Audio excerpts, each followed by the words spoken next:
Welcome to the Fear and Greed Daily Interview. I'm Sean Aylmer. You might have heard part one of my interview with Kelly Bayer Rosmarin, the Chief Executive of Optus. In that chat, we talked about the telco sector, Optus, Telstra, and a whole range of things. If you haven't heard it, I'd recommend having a listen. Today, I'm joined again by Kelly for a closer look at her approach to running one of Australia's highest profile businesses. Kelly, welcome to Fear and Greed again. Thank you very much. So what made you want to join Optus? In fact, let's take a step back. You studied industrial engineering at Stanford, I believe.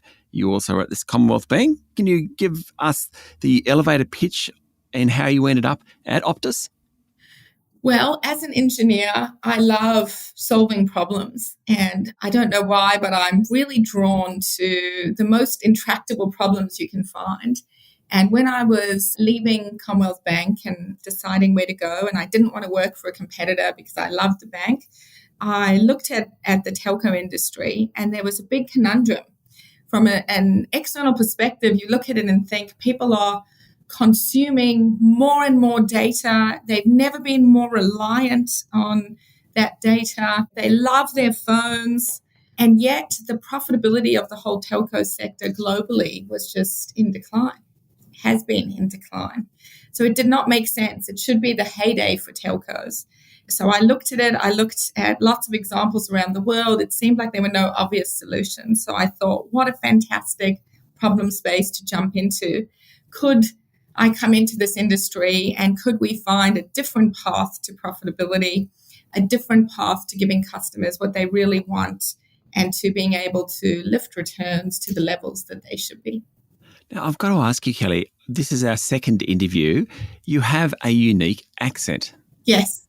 It's Australianised, but I'm trying to work out where you actually were born and grew up, and I don't know. Well, I grew up in South Africa. I was born there and went to school there. And then I went to the US to study at Stanford. I was really lucky to get a scholarship to go there. And then, of course, I've lived in Australia for sort of more than 20 years. You've taken this job and you took the job at the beginning of COVID or sort of 8 or 9 months before COVID hit. The interesting thing I think about telcos, and I suppose airlines are almost the same, it's a very personal battle. So Telstra has no problems fighting against Optus and Optus against Telstra. It's kind of like Virgin Qantas type thing. But I'm not saying you specifically, but both companies really don't mind taking shots at each other. And Andy Penn, the Telstra boss or the outgoing Telstra boss, is a good example of that. Did that surprise you when you took over the role? Yeah, well, I have to say it is an adjustment to go from one industry to another because the industry structures are very different. I had come from the banking industry, which has a 4 pillars policy. It's quite an orderly market. It's very well regulated and there are standards of behaviour that have been built up over time. The telco industry has fewer players, so maybe it is slightly more personal. And I think because one player has been so dominant for so long, the dynamic isn't quite the same. There isn't that equality and respect that goes multiple ways. And so that was a big adjustment for me. I try and keep it classy.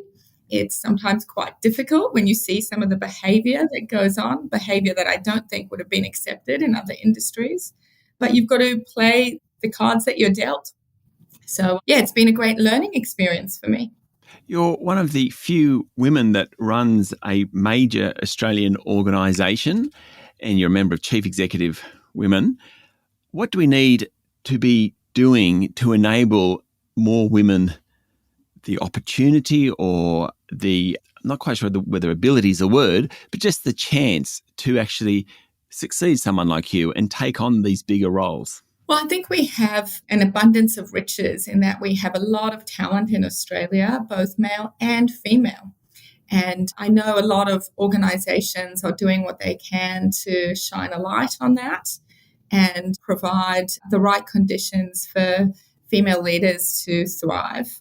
I think it's really difficult to name one quick fix. If there was one, I'm sure we all would have adopted it. It is years of different attitudes, and the more people we have who can role model strong and various styles of leadership who are women, the more that we can illuminate the various talent that's around and open people's eyes up to different styles of leadership that can be equally or more effective than some of the more traditional male styles. Stay with me, Kelly. We'll be back in a minute.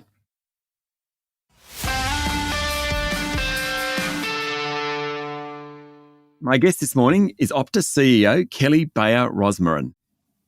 Now, earlier in the year, you appointed former New South Wales Premier Gladys Berejiklian to the executive team.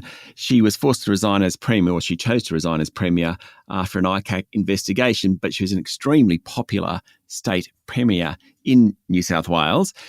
What does she bring to the party in a sense that she isn't a corporate person, she's a politician, but there'd be different skill sets, I'd imagine? Yeah, so I think that Gladys brings an enormous amount to Optus. I've been trying to build the dream team so that we can really be true to our challenger brand and do some special things in the market for our customers. And I thought Gladys would bring a fresh perspective to the industry. She has many years of public service, so she might be a politician, but she's also a public servant. She has an extremely high tolerance for ambiguity, which is necessary for our industry. She's very hardworking. She's very smart.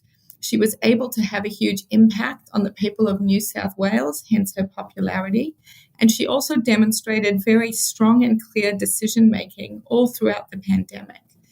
And for all those reasons, I felt that when she was leaving politics and she wanted to try a corporate career, that she deserved a good opportunity to do so. And what better opportunity than to come to Optus, work with our amazing people, work in a challenger brand where we want to think differently and really shake it up in that business and enterprise market where we really don't have the market share that we should. Okay, you just a great phrase, an extremely high tolerance for ambiguity. You said Ms. Berejiklian has an extremely high tolerance for ambiguity. What's that mean and why is it a good thing? I think that a lot of different roles that you take on require you to make decisions under various levels of uncertainty. In the telco industry, we're making big investments. I mean, Optus invests more than $1.5 billion a year in local infrastructure, and we need that infrastructure to work for us for 10, 15, 20 years. When you have to think so long term, there aren't clear answers. It's not black or white. You should do X or you should do Y. There's maybe 50 different points you could choose on that spectrum. And so having an ability to make decisions under uncertainty, realizing that sometimes the data is ambiguous, the facts aren't in, yet you have to make a decision, take a stand, move people forward, and then pivot and adapt to make that the right decision. I think those are critical skills in an industry as dynamic and requiring of long-term commitment as the one that we're in. Okay, the other person I wanted to mention specifically is Ash Barty. This month you announced her as the Optus Chief of Inspiration is the title. That must have been a coup for Optus because very few people more universally admired in Australia, at least, than Ash Barty. Yeah, I think it's fantastic that Ash, as she was evaluating what to do next, was so excited about Optus. I think our brand and our values really resonate. They resonate especially with young people. They resonate with people who are optimistic at their core. And it's going to be fantastic to work with Ash as she enters this post-tennis phase that she's in. It is a real coup for us and hopefully a real coup for her to be associated with our brand and our amazing people. And we really look forward to working with her and continuing to have an impact on the lives of Australians. We have a purpose at Optus, which is to power optimism with options. And we really believe that when you give people choice and options, like we're a choice to the big incumbent, that really empowers them to make decisions. It gives them a feeling of power and agency over their lives. And that is at the core of what makes people optimistic about the future.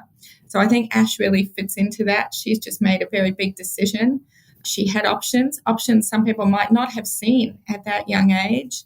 She chose that and she's moving forward very optimistically. So it's a really great fit for us. Now, of course, there's Gladys Berejiklian and Ash Barty, but you run a company with thousands of people. How important it is to have these more inspirational people at the top for the rest of the group? I think it's wonderful if you can have inspirational people that enable those around them to get that bit of extra, that bit of discretionary effort that really makes the difference between doing a good job and doing a great job. And who doesn't want some inspiration in their lives? Work, as we've discovered during the whole pandemic, is a lot more than sitting down and doing your to-do list. People work to find purpose and meaning in their life, to build connections with others, to be inspired by those around them. And if we can create the very best place for the best people to do their best work every day, then we will be attracting the greatest talent in the market. And great talent produces great outcomes for customers, and happy customers produce great outcomes for shareholders. So I think it's really important to have that inspiration. One final question, Kelly.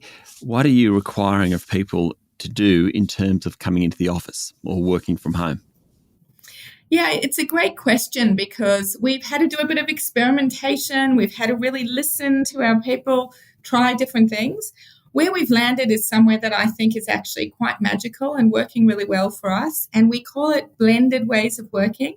The idea is to blend the very best of what you get from being together in an environment where you can collaborate and innovate, as well as the flexibility of being at home and getting some quiet time to go through your own to-do list. So the way that we have structured it is that we ask our people to be in the office 3 days a week, which means 40% of their time is flexible and they can work from home if they choose to do so. But it's not just a laissez-faire 3 days a week. What we've done is we've made Wednesdays an Optus day. So everybody's in the office on a Wednesday. That means when you come in, you know there's a great vibe, it's buzzing, our campus is alive, and you can meet with all the people that you want to. Then each business unit chose a second day so that you know if you come in on that day, all your colleagues in your business unit are there, you can have your team meetings, etc. And then the third day is at your choice. So it's been fantastic. And really the vibe that we're getting on a Wednesday, on the Optus day, is really second to none. And it is reminding people why it's so powerful to be at work, IRL, in real life, and connecting with colleagues and finding that inspiration, that buzz, that real kick from working with people to create something special. Kelly, thank you again for talking to Fear and Greed. Thanks so much for having me on the podcast. That was Kelly Rosmarin, the CEO of Optus. This is a Fear and Greed daily interview. Remember, this information is general in nature and you should seek professional advice before making any investment decisions. Join us every morning for the full episode of Fear and Greed, Australia's most popular business podcast. I'm Sean Aylmer. Enjoy your day.